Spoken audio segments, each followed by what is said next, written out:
would be now requesting our moderator, Dr. Ritu Karidhar, Indian scientist and aerospace engineer at ISRO, to please welcome our chair with a fresh flower bouquet. I request ourselves to please come.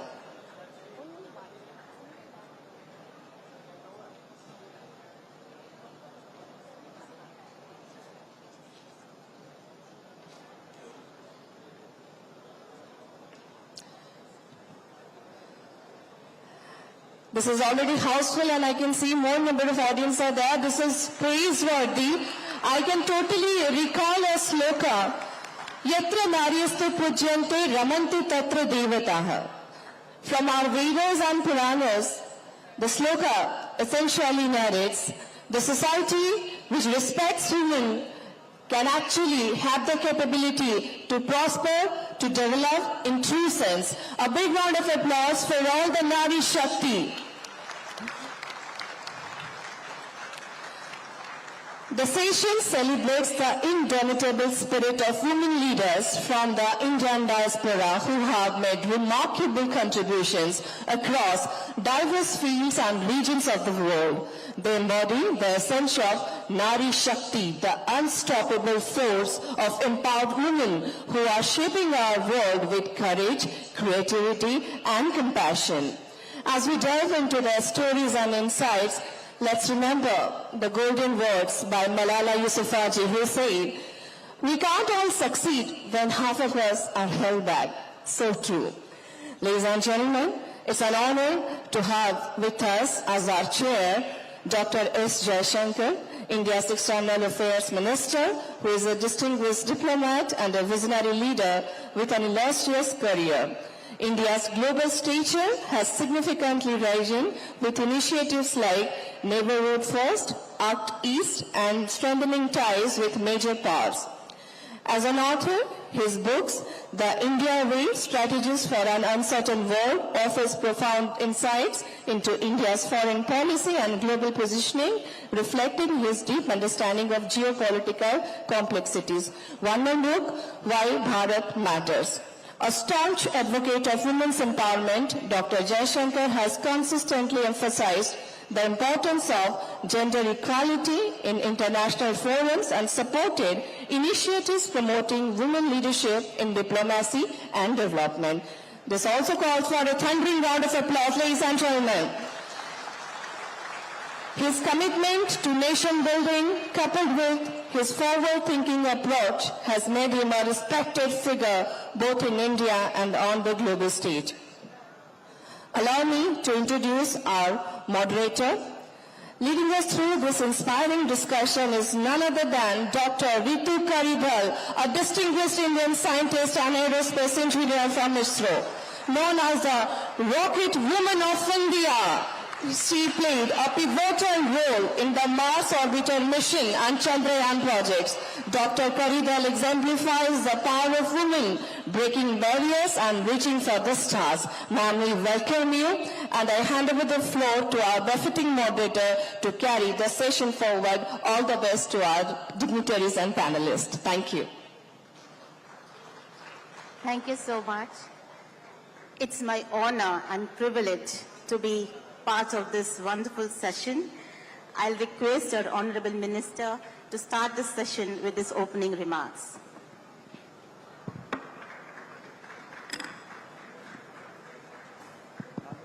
First of all, a very good morning to all of you, and I want to say at this PBD, for me, it is a matter of particular satisfaction to be able to join this panel on Diaspora Divas, celebrating women's leadership and influence. Now, some of you would be wondering, what am I doing on this panel? Now, I do want to say that under Prime Minister Narendra Modi's leadership, actually a number of issues pertaining to gender equality, to women development, etc., are very much a part of our international activities and foreign policy as well. In fact, when we chaired the G20, we actually had we pushed very strongly for the concept of women-led development and got it accepted in the G20 conceptual framework, and thereafter we actually pushed for it very strongly when the Summit of the Future took place as well. Secondly, we do a lot of development cooperation, especially with countries of the Global South. We are present in different ways through projects and capacity building in 78 countries of the Global South. And in many of them, actually, our projects target, gender-sensitive issues, women's equality, opportunities for them. So I do want to say this is very much built into our foreign policy, and therefore it's for me a great source of satisfaction to be sitting here with all of you. Just want to share a few other thoughts.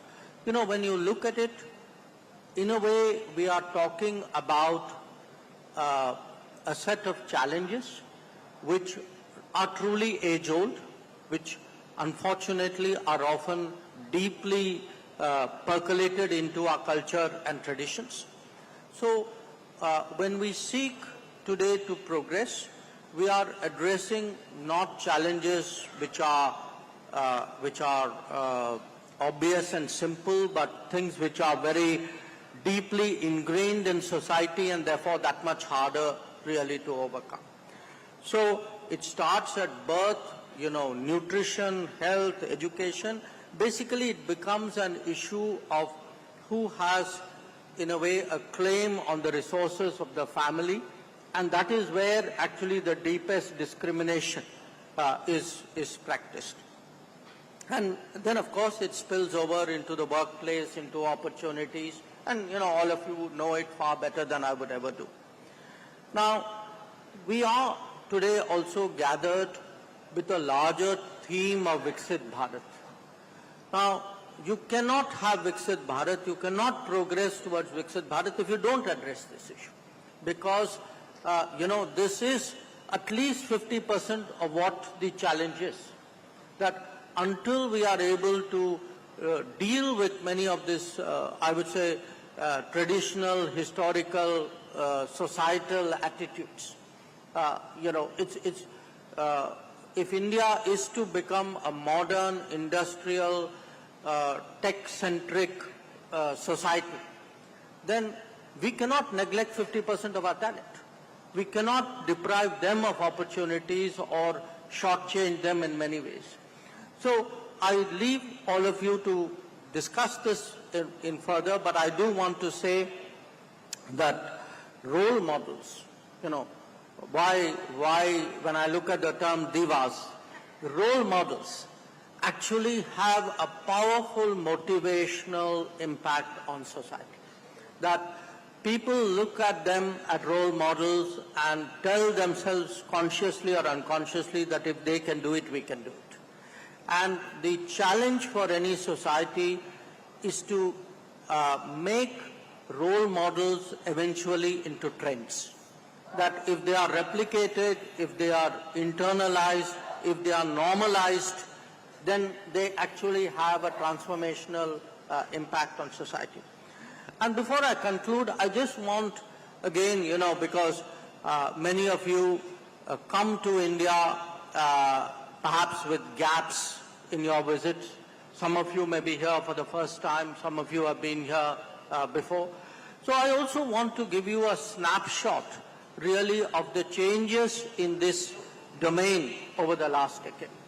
And allow me to share, some of these facts. I mean, the improvement in the national sex ratio, for example, the paid maternity leave for 26 weeks, the fact that 300 million, 30 crore Mudra Yojana loans have been given out to women entrepreneurs, that 43% of the enrollment today in STEM is of girls, that 28% has been the increase in the female enrollment in higher education, that 32 million Sukanya Samriddhi, accounts have been opened up for education.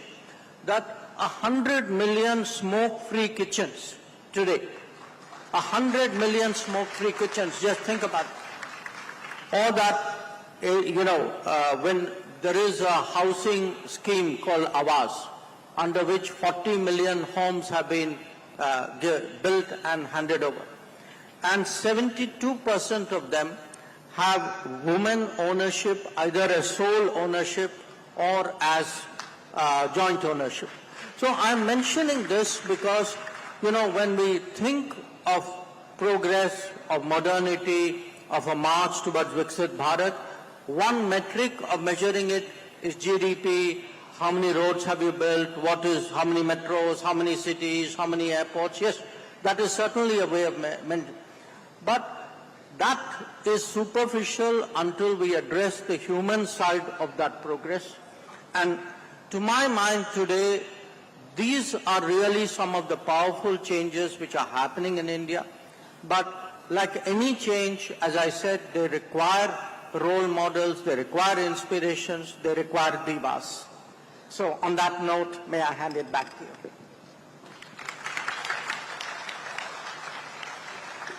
Thank you so much, sir, for sharing with us such strong statistics of government initiatives towards women empowerment. Taking forward to this session on Diaspora Divas, celebrating women's leadership and influence, Nari Shakti. Nari Shakti, India's commitment to women empowerment, is rooted in the ethos of Nari Shakti, which reflects a transformative journey towards fostering gender equality and unleashing the full potential of women in all spheres of life. And as Sir has mentioned, with many programs, initiatives and schemes, Government of India has aimed at strengthening the foundation of not just women development, but women-led development. The historic achievement of Chandrayaan mission is a shining example. The successful lunar landing near Moon's South Pole, named as Shiva Shakti Point by our Honorable Prime Minister, Shri Narendra Modi ji, is not just a landmark in India's space exploration, but also a symbol of the invaluable contributions made by Indian women scientists and engineers, and yes, most importantly, getting recognized in such a magnificent way. Now coming to our celebrated India's women diaspora. India's women diaspora further amplifies this narrative by making significant contributions globally. Spread across continents, these women have made remarkable contributions in diverse fields such as technology, academia, business, arts, medicines, politics, and becoming ambassadors of India's culture and intellectual heritage. Today in this panel, we have with us 8 such wonderful women who will be sharing with us their achievements, their contributions, experiences, and also the recommendations and suggestions necessary to enable and sustain the women empowerment across the various parts of the globe. With us, I would like to first introduce Ms. Shulat Cox from Jamaica. She is originally from the land of Mahakumbh and 3rd generation Indian. She is the president of Jamaican Promotions Corporation. She has worked on numerous projects to drive reform of government processes, support small businesses, prioritizing the women-led business development. Ma'am, kindly share your work experience and your contributions in your land, yes, towards women empowerment. All right. Good morning, everyone, and thank you, Ritu. First of all, I am so privileged to be here among this fabulous set of women that are working tirelessly to empower women across the globe, and I really salute all of you, especially you, Ritu. We joke about it, that we should be interviewing you for all your accomplishments. I also want to recognize you, Honorable Minister, and the outreach that you have had as Minister of External Affairs to the Indian diaspora across the globe. and also for the privilege through the High Commission in Jamaica for participating in this panel. Now, to go to the question that you asked, Ritu, about my experience and what led me to become what I believe, and certainly what you believe to be an empowered woman. And it comes down to one basic truth. Growing up in Jamaica, nobody told me that I could not do anything I wanted to do. And I think being a part of a country like Jamaica, and for the audience, I want to just to let you know that Jamaica is not a part of Africa. It's actually a very small island of 3 million people. Cricket, right? We're from the West Indies. So just to let you know.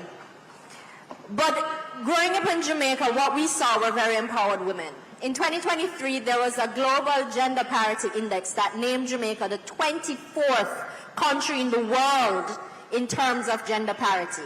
And we were second in terms of freedom of economic independence. That means how we support women in business. And some quick statistics. Right now in Jamaica, 29% of our cabinet ministers are women, and that's above the global average of 26%. We have 26% women in our parliaments, or upper and lower houses. And in fact, when Jamaica had its first free elections in 1944, we elected a woman parliamentarian in Jamaica. As a rule, the government of Jamaica has 30% requirement for women on boards of government entities. And in our private sector, publicly listed women directors account for 22%. So everywhere I looked growing up, as the Honorable Minister mentioned, I saw role models that told me that I could rise to anything I wanted to be. And at home it was the same. As Ritu mentioned, I'm a third generation Indian. My grandparents, my paternal grandparents, came from India to Jamaica in 1917.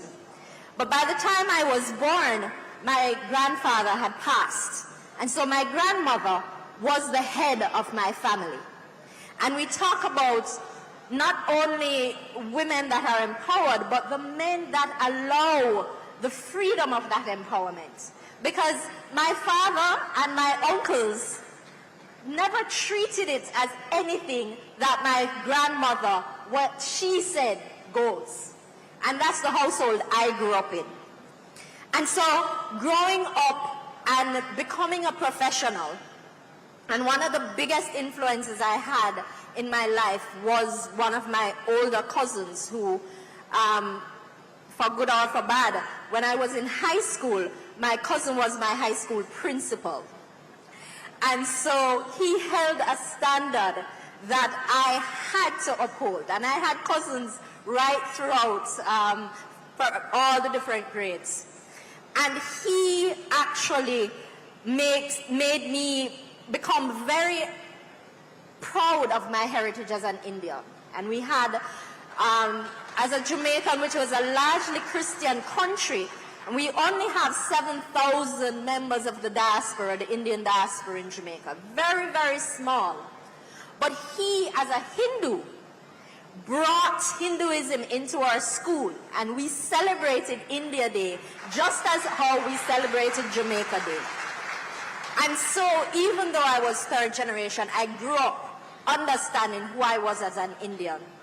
So fast forward now to being the president of a government agency, who, by the way, is 73% women, and in our 35-year history has only been led by a man less than 5 years out of that 35. So again, the role models keep going. But in the 2 years since I've been president, I've been working very closely with the high commissioners, and it has opened up the opportunities to work with the diaspora. And we have diaspora that comprises the 180 years of history that we have with India, as well as diaspora that comprises just 20 years. And all of those people are business people that I get to work with every day. including women businesses. And in Jamaica as well, we have members of the Indian diaspora that are both Muslim and Hindu. And we're able to, in my organization as an investment and export promotion organization, we work with companies led by these women. And in fact, we have a program. It's not contained to just Indian, because that's a government entity. We work with all women. We have an export development program that has 52% women in the program that we help to develop their capacity to go into overseas markets and create the economic independence that is important and is a part of the empowerment. So there's much more I could say, but I'll hand back to you now, Ritu. Ms. Sholette, being this small community and making this remarkable contribution, amazing. Now, coming to Indonesia, Ms. Poonam Sagar, she's a very well-renowned businesswoman there, and she connects the Indian diaspora in Indonesia as the founder of IndoIndians.com, Director of Infotech Solutions, Chairman of Indonesia Indian Business Forum, empowering women entrepreneurs and fostering bilateral ties. She has completed, and very amazing, I could see in her biodata, she has completed the project of planting 1 million trees, and also providing the platforms for felicitating and awarding the extraordinary women under IndoIndians.com. Ma'am, over to you. Thank you. Thank you, everyone. Namaste and Selamat Pagi from Indonesia. I'm very grateful and honored to be here with you, Minister. And I think we need a rocket scientist to launch us out from talking about women empowerment to where we never talk about women empowerment, because it's not a subject at all. So I'm very grateful to have Ritu here on the panel. So, talking about Nari Shakti, the 18th Pravasi Bharatiya Divas celebrates resilience, leadership, and the influence of women in our diaspora. And this resonates deeply with me as a person from Indonesia visiting Bhubaneswar. When I first arrived in Indonesia with my husband and my infant son, I faced the unfamiliar, a new culture, an unknown language, and no immediate support system. But as every immigrant knows, challenges often pave the way for learning and growth. Slowly I adapted, learned the new language, immersed myself in the culture, and connected with both the local and Indian communities. The journey taught me a profound lesson. We are stronger together. The transformation from surviving to thriving came when I found purpose in serving others. I asked myself, how can I ensure no one feels as isolated as I did? The question planted the seed for IndoIndians.com. It's a digital platform connecting the community, the diaspora in Indonesia.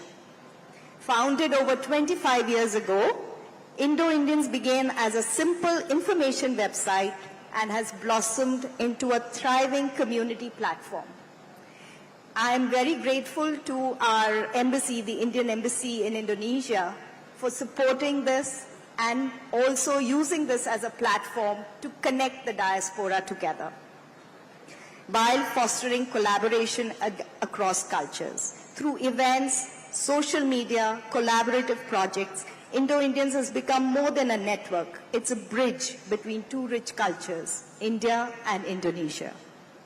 One of my most fulfilling initiatives has been the Indo-Indians Extraordinary Women's Awards, which honor and celebrate women in Indonesia who lead, inspire, and create meaningful impact. I just wanted to share a little story. When we first came to Indonesia and we were looking for houses to live in, just to rent in, and we met the owners, and they said, we want this house. And they said, let me check with my wife. And we were very surprised. Here, the decision making is equal. Both share the decision making. And that was a big learning for me, where decision making is not led to only one person in the family, but shared. So this was a big. Yes, Poonamji, bringing the awareness through digital way, that is a demand of the day. Yes. And for women empowerment, the digital awareness is very, very important nowadays. And thank you so much. Now coming to Tanzania, yes, Ms. Sudha Majidya. She is a social worker, philanthropist, mental health professional. She founded a diverse group of companies, including Fast Ayurveda Retreat Resort in East Africa. And the best part, what I found, ma'am, in your data was, you are ensuring that 50% of the staff is women. Yes, ma'am. And creating, platforms that not only celebrate women's achievements, but also foster cross-cultural learning. So we would like to listen from you, your journey to achieve towards this achievement of empowering women in your area. Yes. Thank you so much, Rituji. Honorable Jaishankar ji, I'm a great fan of you. Esteemed guest, my fellow panel, my friends, ladies and gentlemen, Namaskar, Odisha, Jambo, Tanzania. Deeply honored and blessed to be in this platform of global ambassadors of India, our homeland, where I had my beautiful 21 years and made me what I am today. Born in Mumbai, in a matriarchal family of Kerala, spent my childhood in Gujarat and other areas, married to a Gujarati, settled in Tanzania for 33 years, gave me a multiple exposure and a true fragrance of Vasudeva Kudumbakam. And I would like to say that when we women, we get that exposure, definitely the confidence also comes in. And along with confidence, I was privileged and blessed to get opportunity.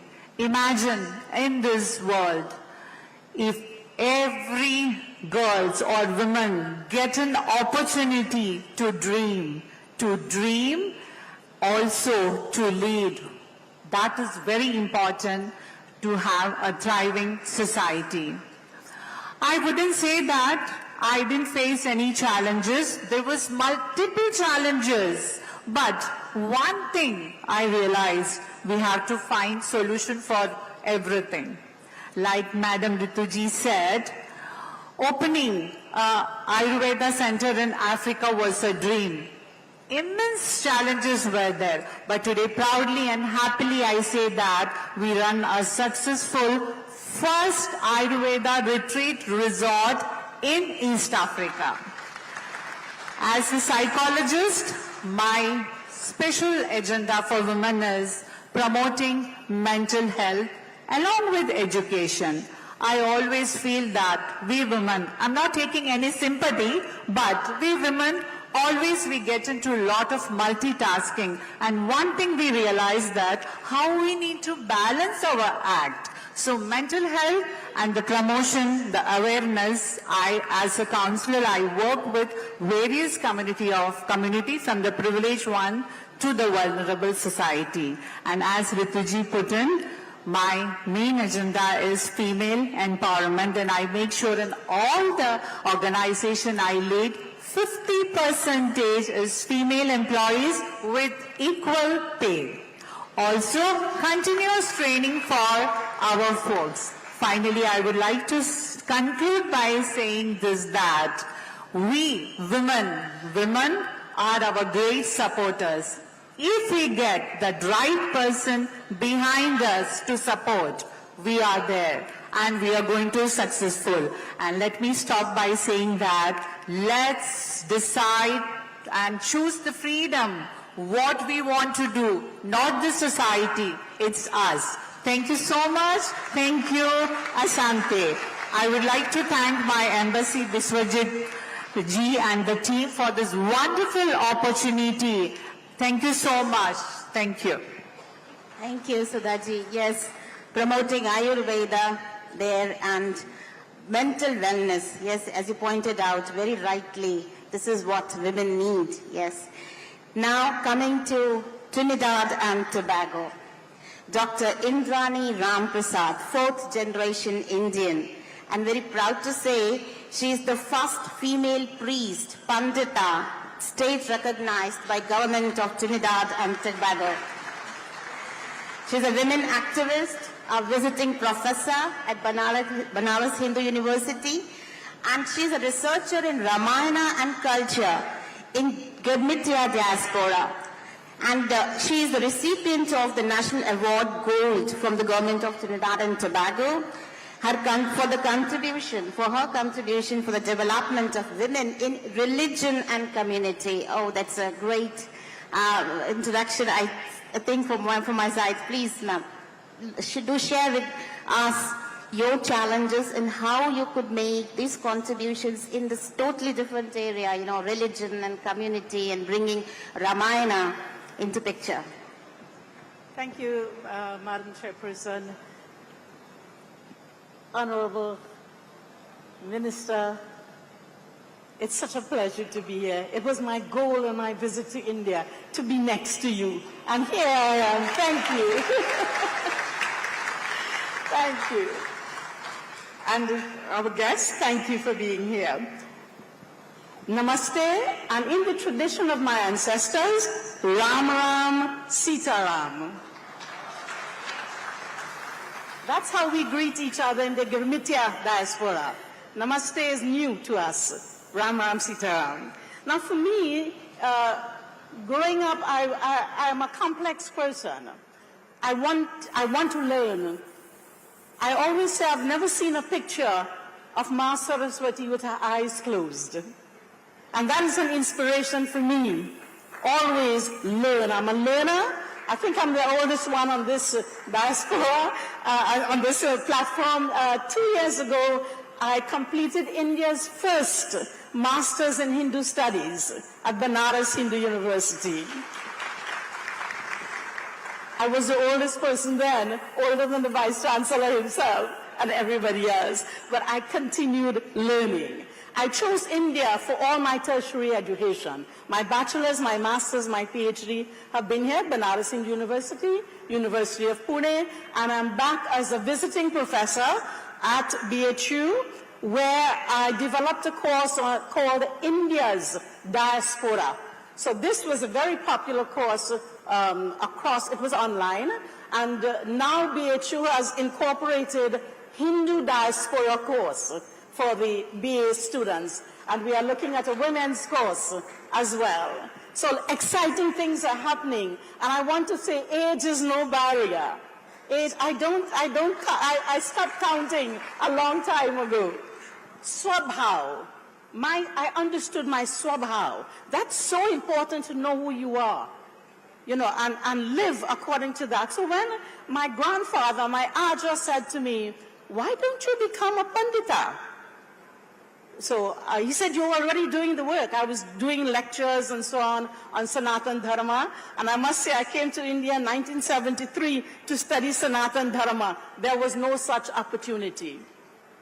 I had to settle for Indian philosophy. But under this government, I got the opportunity for a master's in Hindu studies. Thank you, India. Thank you, India. Thank you, India. So my Swabhava, my Aja said, you do that. I said, okay. I was already doing it, so I had to mix the rituals, and for me it was the scholarly aspect. That is what I understood as a Pandita, the scholarly aspect, plus the rituals I had to do. It opened doorways for lots of other women. Today we have about 5 to 7 women, Hindu women priests in Trinidad. It's been a long journey. It's been hard. It's been hard.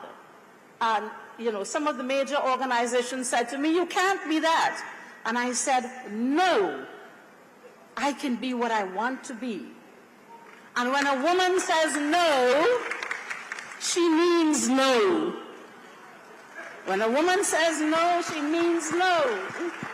And I stood my ground, and I pursued that path, Ritu. That's been, by and large, the Pandita pathway. So great. Yes, the women equality you represent by being the priest, the first priest there. That's a real good example of women equality. Now, coming to our youngest panelist, Ms. Maitri Joshi from Addis Ababa. She is the huge promoter of yoga and mixed martial arts, and also a digital awareness. She is promoting the digital awareness among women diaspora. Currently, she is a deputy general manager of a leading company. So yes, Maitri, we would like to listen, see all of us here, maybe we would have faced challenges in our generation. Maybe I'll call, this is our next generation, younger generation, Maitri. Their challenges are totally different. The children, the kids who are born and brought up abroad, and then how to bring them into the, Indian, tell them about Indian culture and tradition. So I would like to listen from you, Maitri, your work and your contribution. Thank you so much. Jai Jagannath, Namaskar, and a very good morning to everyone. Respected Chairperson, our Honorable External Minister, esteemed panelists, my fellow Nari Shakti Divas, and my dear audience. It is a privilege to be sitting here amongst these wonderful ladies on the stage. I'm deeply grateful for this opportunity. Thank you to the whole arrangement, to the ministry, to the Government of India for bringing us here together. Thank you so much. Through my journey, I have come to believe that every human thrives on three interconnected pillars. The three very important pillars of physical, mental, and emotional stability. So, according to me, like for a woman, amongst these three pillars, when it comes to women empowerment, one of this is external, which is the emotional pillar. This is supported by our families, the society around us, our friends, our family, our partners. Besides this external pillar, there are two very important internal pillars which have played significant role in my life, and they are physical and mental. Out of these two also, one pillar which I found really like a game changer for women is physical pillar. Something that you can do, something that you can take charge on. And I have been actively part of an MMA circuit in India. I have been involved in yoga. I promote physical activities amongst women even more, because I understood that, when you learn a self-defense art, the kind of power that you get from within, it cannot be substituted by anybody shouting at you from outside that you are empowered. No, the empowerment that you feel from within when you are standing at the road alone and you know that you can defend yourself. This is a game changer for me and has, I think I would really want to promote it from this stage. Besides this, what we do in Ethiopia is I try to bring the youngest generation of Indians there. We conduct competitions, art competitions, or, we conduct essay competitions. We do exhibitions wherein we make sure that the youngest generation of Indians abroad are in touch with the golden heritage of India, and especially the most important of them all, that women were always respected in our society, right from Rigveda till today. They've taken us to the moon and back, and we are very powerful. So I make sure that not only young women, but also young boys and men understand this, because that's how I also want to touch the third pillar, which is the pillar of emotion, the pillar of emotion, yes, where the society plays a very important role. So if I want to conclude after this, I would want to say that, Indians live on the ethos of Vasudev Kutumbakam, that the world is one family. And we know, all of us, when we go back home, how important women are inside home, inside our families. Imagine the importance of women when we call the world a family. So thank you so much. Thank you so much for giving me the stage, for sharing my views. Thank you. Thank you, Maitri. It's really wonderful works you're carrying out. And yes, you pointed out the self-defense. That is the most important part I think every woman and girl should have and should learn also.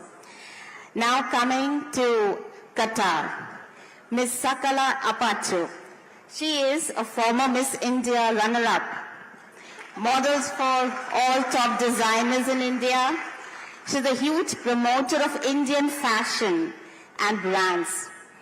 She has worked in media, running some 6 magazines, fashion show director for the fashion school, a member, and believes in financial independence for women.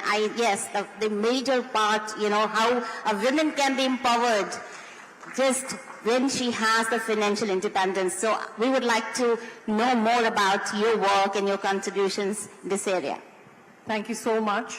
I'd like to say Subha Sakala Odisha. I hope I'm saying it correct. Thank you, His Excellency Mr. Jaishankar, huge fan. Also, Ritu Kariyar, your accomplishments are absolutely intimidating.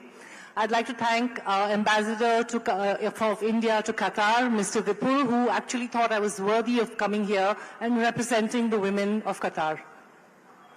I'd also like to thank the Odisha Administrative Service, who's done a fantastic job of looking after us, my parents, my first love, and of course, Bharat Mata.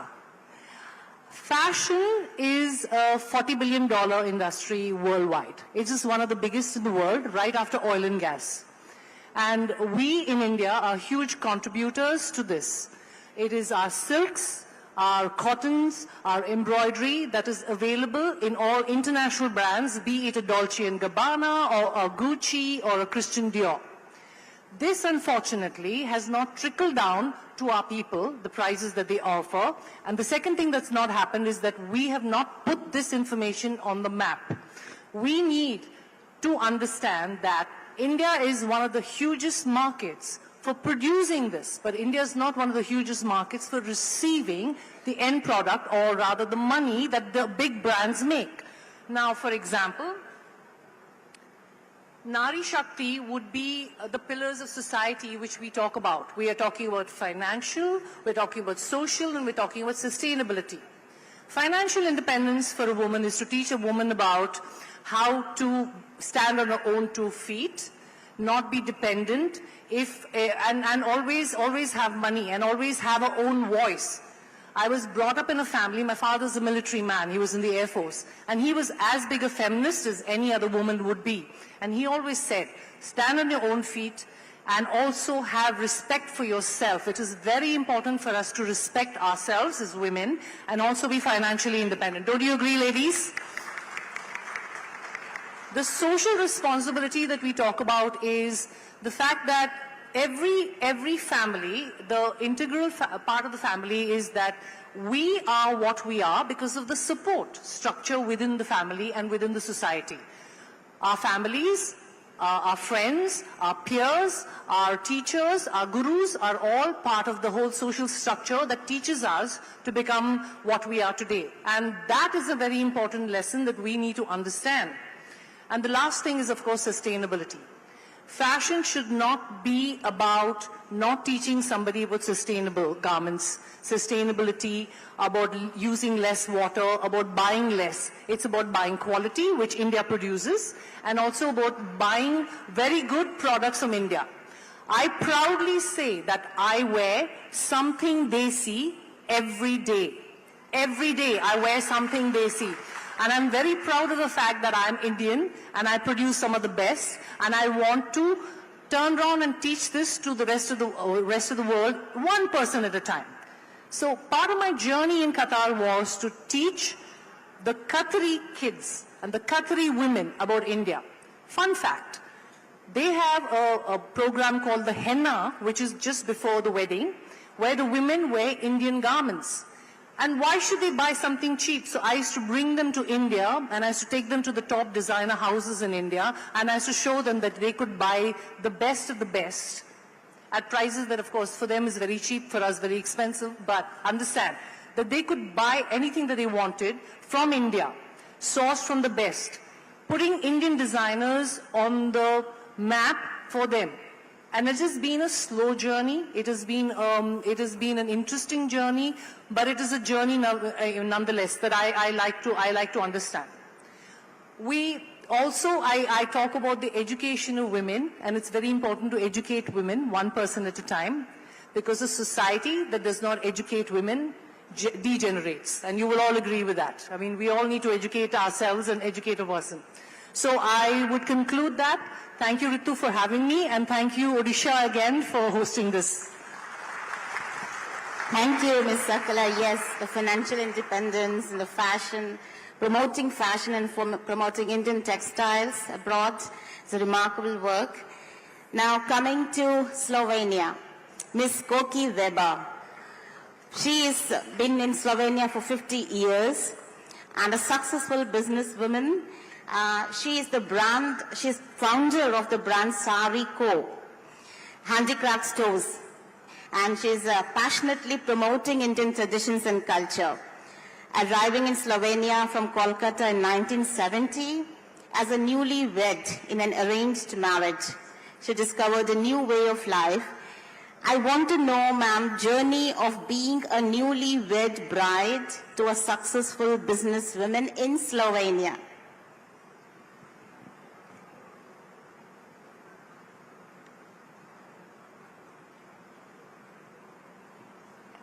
Namaste.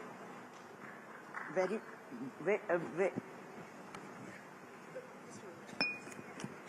big fan of you.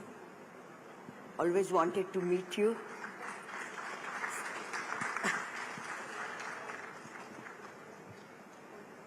You can tell about. Should I hold it for you? Yes. Yes. Oh yes. Okay. Yes, ma'am. I came to.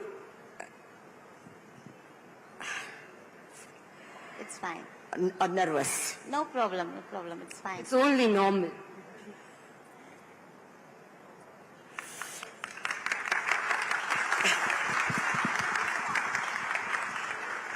We all will support her, right? Yes, yes.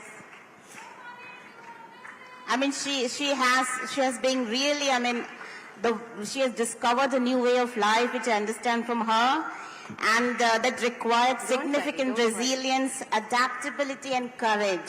Thank you. You tell me your courage part. Okay, thank you. I came to Slovenia in 1970 when Slovenia was under Yugoslavia, non-aligned, and there were no Indian families over there. And I did not know the language. I was completely lost in that world. But then, people of Slovenia were very friendly. They were very much interested in Indian culture, Indian way of life, how to wear saris, why we are putting tilak in our forehead, why there are no signs for men when they are wedded. We don't know if Indian man is married or not, but Indian women always have these signs on their forehead.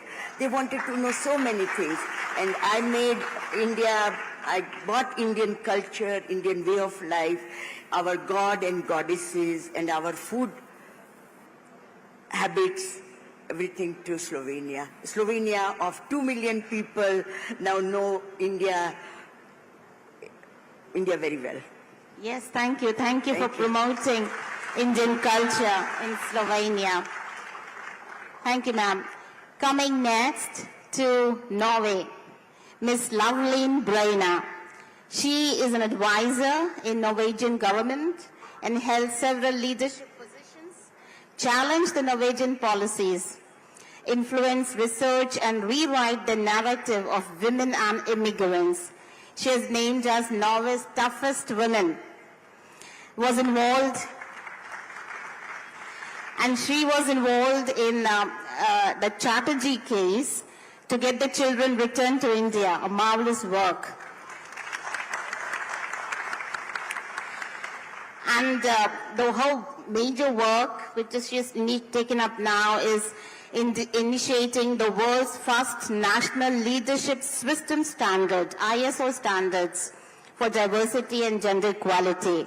So your remarkable journey of, going there and bringing ISO standards, we talk about ISO in every other field when we talk about our space science and or technology or business, ISO. Now ISO is coming here also. So would like to know more about that. Thank you. Thank you so much, Rituji, and thank you, Mr. Jayashankarji. It's a great pleasure to be here. Thank you, Odisha, and thank you, the Indian government, for inviting me here. I grew up in one of the richest country, more gender equal country in the world, Norway. And during my career, I have had opportunity to have several different leadership positions at national level in Norway. What I came to know when I was in these positions, that I had a huge impact on Norwegian laws, Norwegian policies, Norwegian unions, Norwegian organizations, Norwegian politics. So I had a unique opportunity to make a difference, not only for women, but also for immigrants and diasporas. What I came to know, while I was living in most gender equal country, gender equality and diversity and inclusion were divided. Gender equality was about white women and men, talked about equal pay, equal opportunities, women in leadership positions, and so on. But when we talk about women and men with migrant background, diasporas, it was always about diversity and inclusion, not about gender equality. As if we are only immigrants, not women or men. As our elderly parents are not elderly people in Norway or in Europe or in all Western countries, we have the same mindset, but they were only immigrants. So what I did when I was at the national level, I started to challenge Norwegian research, Norwegian policies, Norwegian laws, Norwegian politicians, and to challenge to make a difference, we needed a framework which was recognized by not about only in Norway, but all over the world. So I started this journey. I took initiative in 2016 to develop the world's first national standard of gender equality and diversity. And after 2 years, in 2018, the standard was completed, and we started also lobbying after that. After 6 years, 33 countries voted to develop an ISO standard. So this standard, this mindset that women, men, also with darker color, also with disabilities, people with diasporas, have the equal right to equal pay, to link their contribution to value creation, sustainability, and innovation. So I wanted the Norwegian government and every country all over the world to recognize diaspora's contribution, not only focusing on inclusion, but also focusing on giving them the opportunity to embrace their contribution to the business and to unions and make a difference in the countries. I wanted a fair work life and society for all women and men. I wanted to make a difference.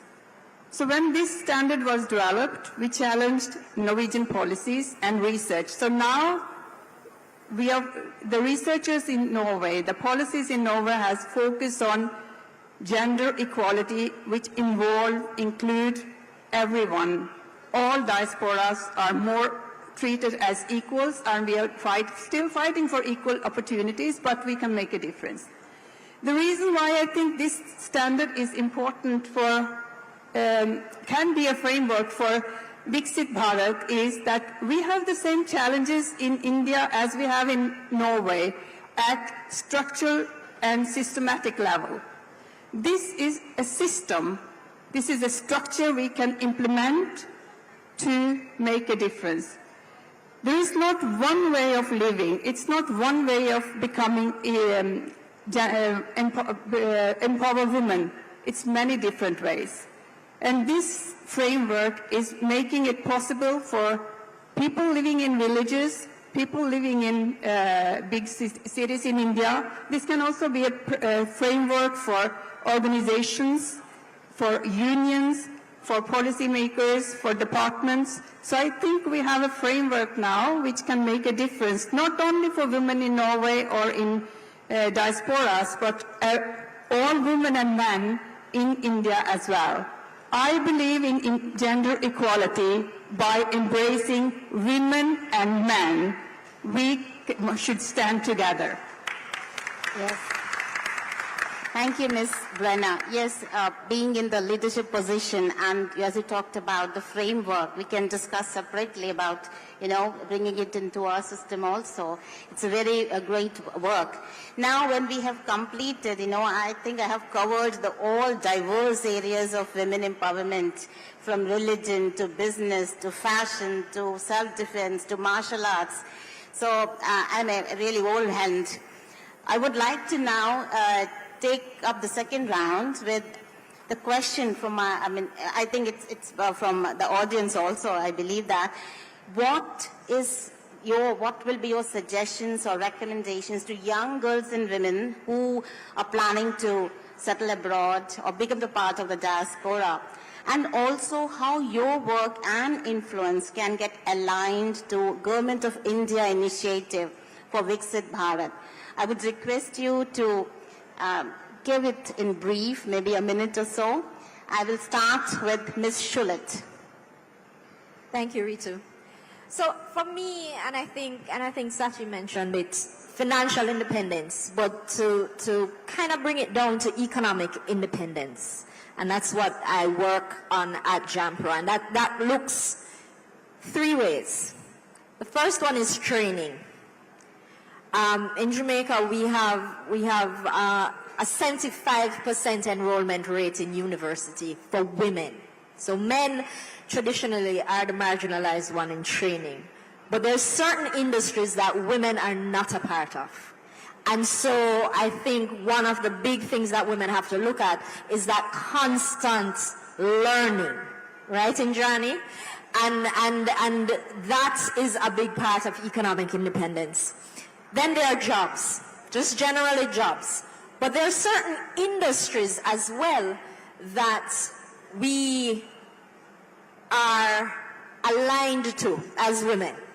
And I spoke about the ones that are new to us and we should get into, but we should take full advantage of the industries that women own. So in Jamaica, we do a lot of work on what we call global digital services, and that covers a lot of what's outsourcing, and India knows a lot about the outsourcing industry.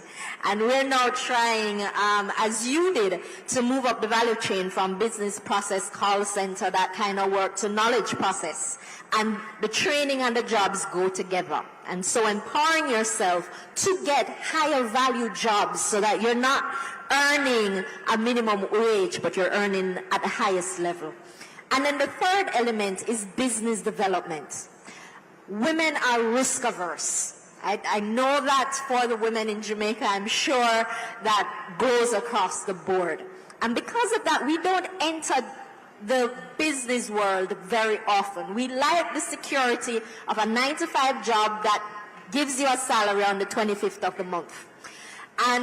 But business opens so many opportunities for economic independence if you find the right business. And I think somebody said, if you find the right support for that business. And so I want to fold in what the government of India can do because, for example, I mentioned that we work very closly with the High Commission in Jamaica, but our Prime Minister of Jamaica was here just a few months ago, and we're looking now how can Jamaica and India work closer together to build businesses in Jamaica, but also to bring Indian businesses to Jamaica and tap into the entire Western Hemisphere. So there's a whole lot that can be done to empower women through economic independence.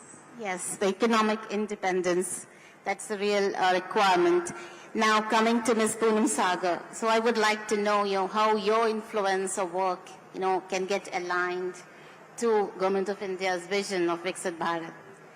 So I like to refer back to what Gandhiji said. He said, be the change you want to see in the world. And that is true for all of us. So in being the change, for women especially, it's all about creating connection, celebrating women, and empowering them. And from that perspective, like Shulet talked about connecting businesses, Indonesia and India have a great trade deficit. Indonesia sends a lot of exports to India, but the other way around is ripe. The way is open, and the doors are opening now. So this is the time for India to make inroads into Indonesia with a lot of things, especially in the field of healthcare, education. Those are things. And these are all things that women too are a part of. And as I earlier said, we should all look at it from the part of capability and not about gender. Thank you, ma'am. Yes, you rightly mentioned. Now coming to Ms. Sudha, so what will be your take? Yes. Thank you, ma'am. I always stand for mental health. I always believe that we women, we have the capacity, no doubt about it. Like yesterday we were discussing, ma'am, she herself, she's such a good example, but what happened with us is that due to the multitasking or the multiple roles we play, at times we get into that confusion phase. So what else? We have to develop. We need more awareness programs. We need more actual programs. And I know a lot of things are happening for women. Even sir said that. But still there is a taboo. Do you agree? Still there is a taboo to go and show the world that, no, I'm the tough lady. I have depression, or I cannot talk about that. No, that should not be there. And I continuously fight for it, even with my country, and I know Tanzania and India, with the embassy program going on, we have excellent relationship, but I've never seen anywhere any mental awareness program or anything, and I would really like to look into that. Thank you so much. Thank you. Very good suggestion, ma'am, for mental awareness program. Yes, Dr. Indrani, being the priest, what will be your how you can, your work and influence can get aligned to India's vision of Viksit Bharat, our government's vision of Viksit Bharat? Okay, in terms of India, I've been here for the past 50 years, right? First came as a teenager to India. So I'm closely aligned. I want to suggest we have mentors for our women, young women. I remember we had Ms. Pandey on our youth panel. Her dad invited me to be a member of parliament. And then another party member came to my home and said, I'm offering you a senatorship. I was not prepared. I had no mentors. And I did not feel confident going into those positions dominated by men, and that I didn't have my feet on the ground. So I think we women need to be educated, empowered that way. And in fact, we did have a course in Trinidad for empowering women in the rural areas. I did that. That was very popular. So let's empower each other through conscious mentorship. And let's listen to diaspora voices. Like that word idol. I mean, India does not understand what that does to people like me, coming from a Western civilization and that part of the world. It's a very distasteful word. We feel inner pain when you say idol, when we mean, when we mean a murti or vigraha or so. Let's use our indigenous words. Why are we translating away our identity? So I want to say, let's put our feet down. Media is the most powerful force in this information age. Media is the most control, let's get in there and control our narrative. Be careful. India's civilizational values, my goodness, we have the answer to peace in the world. Let's pursue that, as I see already being done. I would love to be part of that. And finally, from BHU, as I said, we have the course for India's diaspora. I think the diplomats need training in India's diaspora. We've had a few who have come to us not understanding we are a different diaspora. The ones of the British colonial, European colonial times is different to the IT diaspora in the US. Yes. So let's understand and know each other. Yes, we understand. So knowing each other, that is what is important. Now, Ms. Maitri would like to listen from you. So the city that I come from, Addis Ababa, is the seat for African Union also. They have a very interesting rule wherein if they have a chairman and a deputy chairman, a chairperson, I should say. So if the chairperson is a female or a male, the other deputy chairperson will definitely be of the other gender.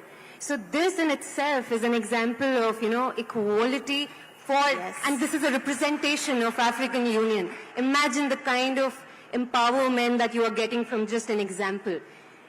Besides this, I also would want to suggest that, in today's world, the future is very digital. The future, we have a digital world that we live in also. We talk about women empowerment in the physical realm, definitely, but I think it's high time that we start, because the sooner we start, the better the younger generation will be prepared for the coming, the digital world. They need to be empowered in the digital world as well. So, because the meta world, the AI, the machine learning, this is our future. We need to be prepared for that as well. So this is my suggestions. Yes, digital connectivity and get aware. That's the right point. Yes, Ms. Sakala, how you would like to propose or suggest your views? So one of the things that my father taught me very early in life, my 4G father, was that you need to be financially independent. The quicker you get financially independent, the quicker you learn a skill set, the quicker you can stand on your own 2 feet. Unfortunately, my 2 feet took me to modeling, but I'm just telling you on a bigger picture. But on a very serious note, one of the things that I learned in Qatar after living there for 24 years was it is one of the safest countries in the world for women. Safest. You can leave your house. I haven't locked my house in 24 years. If you come to my house today and say, I have to drop off a package, okay, go in through the kitchen or go in through the garden door, we don't lock our houses. Why can't India have higher safety standards for women? That's the first thing that I want to talk about. The other thing is that teaching women a skill set. A lot of the women we talk about, and this is not me, I don't represent the whole of India, we're talking about the women in the villages who don't have education and don't have the capacity to get educated. We need to teach them a skill set, whether it is weaving or stitching or cooking or something, make it into cooperative societies, make them financially independent. Biggest example of that, Lijjat Papad and Amul. I mean, look at what they've done for the women in India. Look at what they've done. They've actually changed the demographics. So this is what I want to do. I want to change one person at a time, the whole country, and I start by educating the women, and I'm going to continue my father and mother's legacy in that. Thank you so much. Thank you so much, Ms. Sakla. Yes. Yes, Ms. Koki. Maybe your story on your courage and resilience, what you would like to suggest. when Slovenia became independent from Yugoslavia, I opened my sariko shops because it was very difficult. I wanted to make it an Indian handicraft shop. And coming to India, we don't know where you sell handicraft for a big bulk or anything. I had to go from villages to villages, search for it. But in the end, India opened International Handicraft Fair in Delhi. And now I'm coming to that fair since last 33 years. And getting Indian handicraft to Slovenia, but of a very choice handicraft, not all other. And now I've seen the handicraft in Odisha. I have to come again and get handicraft from Odisha also, because Odisha, I don't think they exhibit that many handicraft in International Handicraft Fair in Delhi, because then I have to come now here to look for it. And that is my next aim, to come here. And then one more thing is that I was left alone with my daughter in Slovenia. She grew up, she went to study in America, she came back, and she opened an Indian restaurant. First Indian restaurant in Slovenia, and it is so popular since last next year it will be 20 years.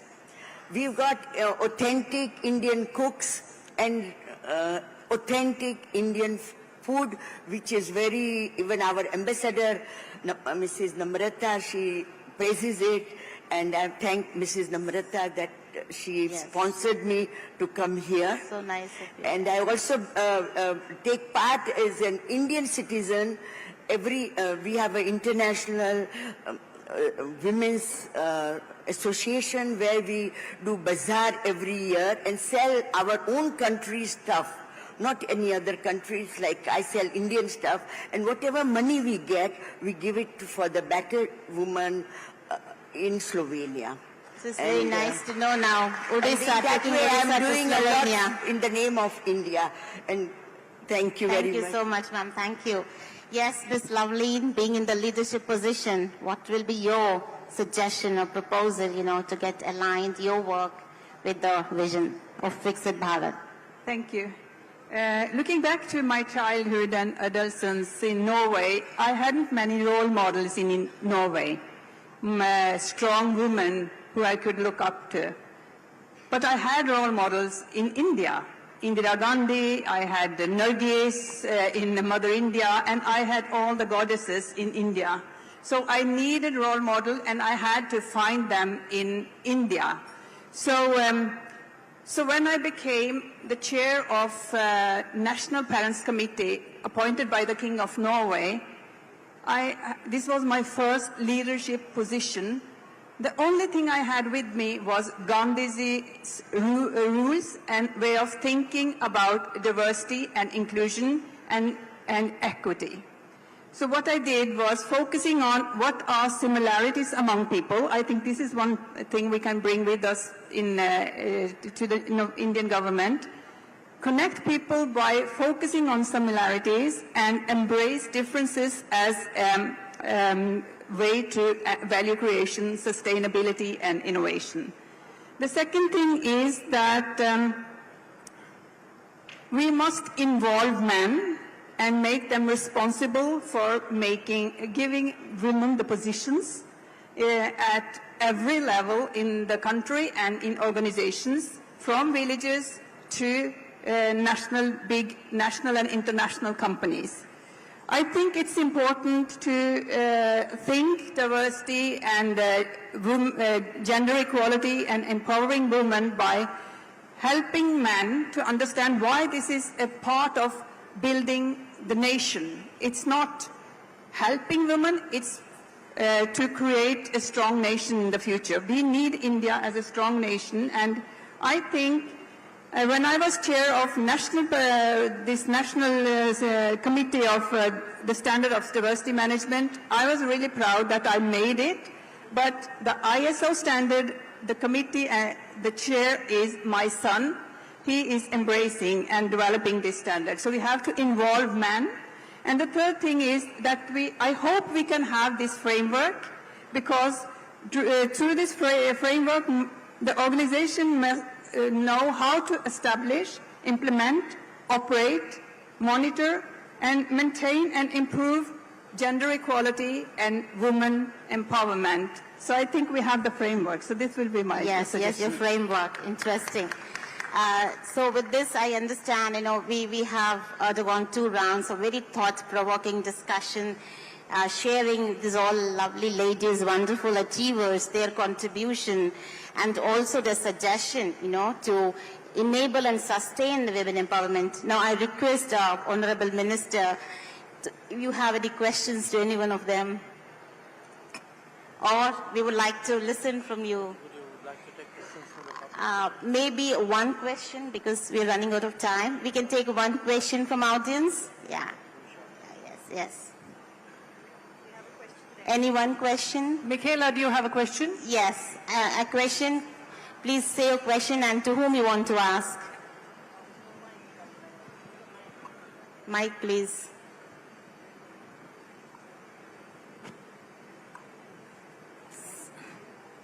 Hello. Yeah.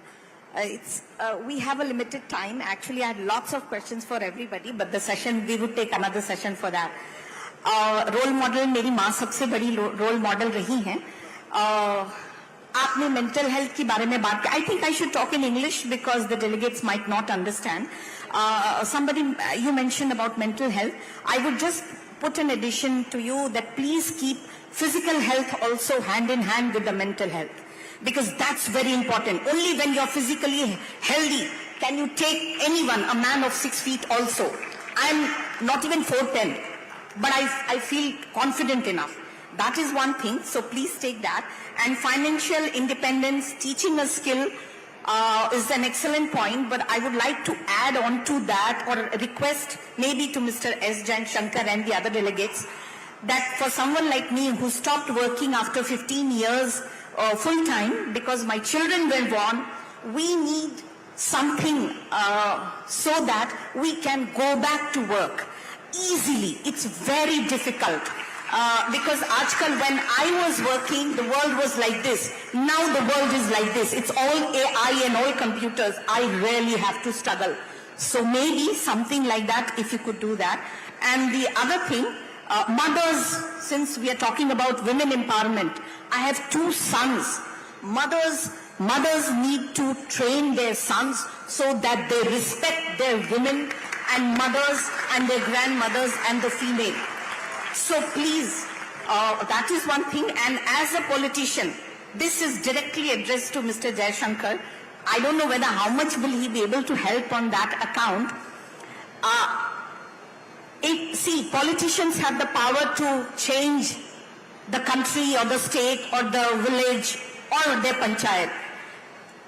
If women in their small way, वो अपने society को ही change करने के लिए किसी को आप उनको थोड़ा power दे दे, क्योंकि मैं कुछ भी करना चाहती हूँ, मुझे जिला पंचायत या वो काउंसलर या वो लोकल पॉलिटिशियन के पास जाना पड़ता है. उसमें बहुत दिक्कत होती है, हर चीज में चप्पल घिसना पड़ता है और आपको हर चीज में very indirectly you are asked. So please, if you could do something where women, maybe 10 लोगों के बीच में ही मैं अगर difference बना सकूं, I would be more than happy. Like during COVID, we went for the lunch duty for the Dihadi Mazdoor. That was so fulfilling. Thank you, ma'am, for the question. Yeah. Yes. Like I said, I have lots to say. Yes, I guess I'll stop here. As we told, we have challenges, but what I want to say, ma'am, if you have self-belief in you, anything can be conquered. Yes. Go ahead and do that. And I would like now to give to our Honorable Minister, and yes, your concluding remarks for this session, sir. Thank you very much. And I must say to all of you divas sitting on either side that for me actually it's been really a fascinating discussion to hear your experiences and your thoughts. Now, while I was sitting here listening to you, it struck me that in each one of the countries you come from, I've actually had the direct experience of working with or knowing somebody who would be a great woman role model. In 4 of your countries, Jamaica, Indonesia, Slovenia, Norway, I've had the privilege of working with women foreign ministers as my counterpart. Your current minister is one of my closest friends. Your previous minister, Retno Marsudi, like Kamina Johnson-Smith, these were among my closest colleagues. So I've had a chance in a way to work with them to kind of respect the contributions that they've made. In 2 countries, Ethiopia and Tanzania, I've actually called on the previous president in Ethiopia and the current president in Tanzania. And in Qatar, of course, we know the social and philanthropic leadership of Her Highness's Foundation. So in each one of your countries, there are actually very powerful role models, and I think, in a way, best practices are something which clearly have a relevance in that field. Now, I do believe that women make great diplomats, very good leaders, and we will have the privilege later in the afternoon of listening to a leader role model from India, which is our own very president, who is from the great state of Odisha. Now, when it comes to diplomats, it's interesting. I was looking at the Indian Foreign Service, and I found that actually there's been a very significant uptick in the number of women who've joined the Foreign Service. And when I look at the last 10 years, since 2014, women are actually 36.3% of the total diplomats, the Indian Foreign Service officers who've joined. I am confident those numbers would be higher. Now, having said that, I think many of the, the points you made, the confidence, the inner strength, the responsibility, the mental, the fortitude, the multitasking, and most of all, the ability to shape family thinking. So I think one of the suggestions which we heard from the floor, why it is important to teach your sons also to respect women. This is, by the way, an advice given publicly by Prime Minister Modi from the ramparts of the Red Fort. He once said, how often do you ask your sons where they were late in the evening? So I think these are really societal debates, changes we are going through. The panel debated, what recommendations would you give? I think they are before us. I mean, clearly today, again, I look at our own last decade. Among the changes, I spoke about the changes in terms of the ground changes. But look in terms of the policy and the impact changes. Today we have women officers in 12 arms and services of the Indian military. That is a big change. I mean, you are the daughter of a service officer, so you would appreciate what it means. Or you look at political leadership. The question was raised that I have to go to a Zilla Panchayat, I have to go to a legislative assembly, I have to go to parliaments. Now, for us, the passing of the Nari Shakti Adhinayam, where 33% reservation is guaranteed, this will bring about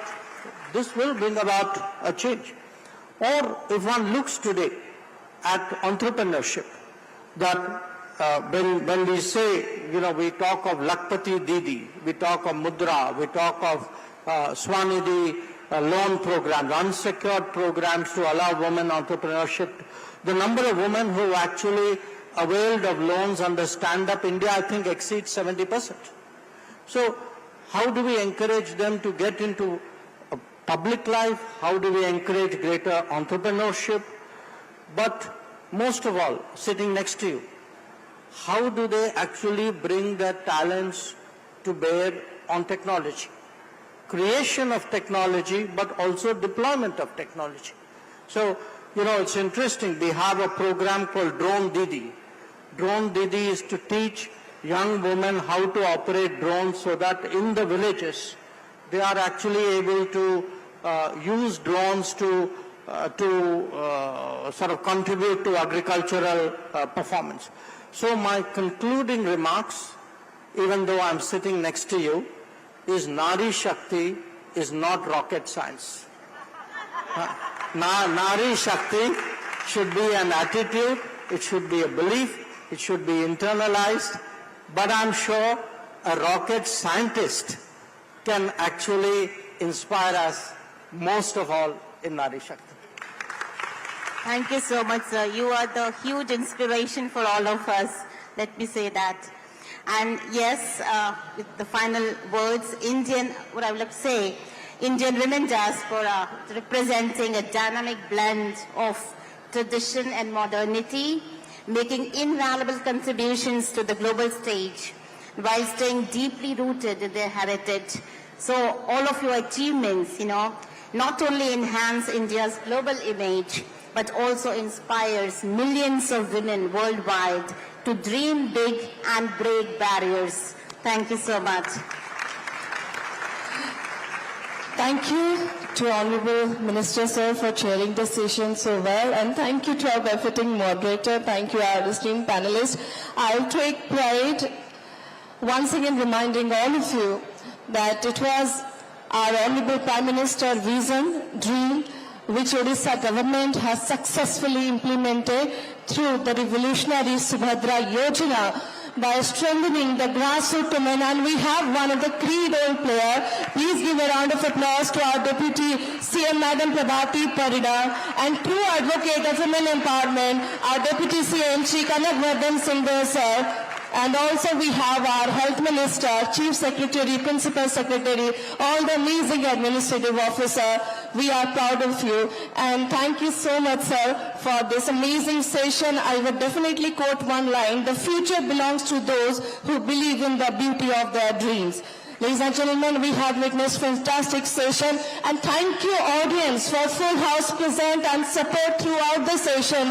For the very first session, I didn't have to remind all of you for a round of applause or anything. It was totally contagious energy. Once again, thanking all of you. Please come forward and let's pose a group photograph.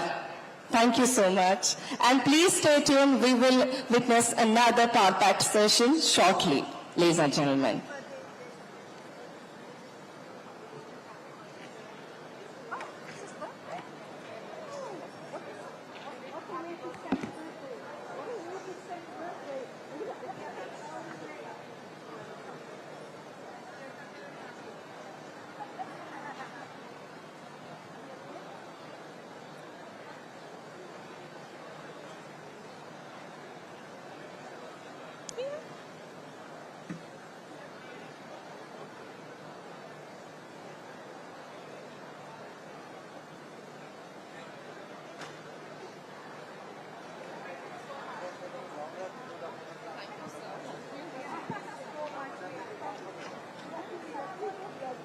I'm so well spoken.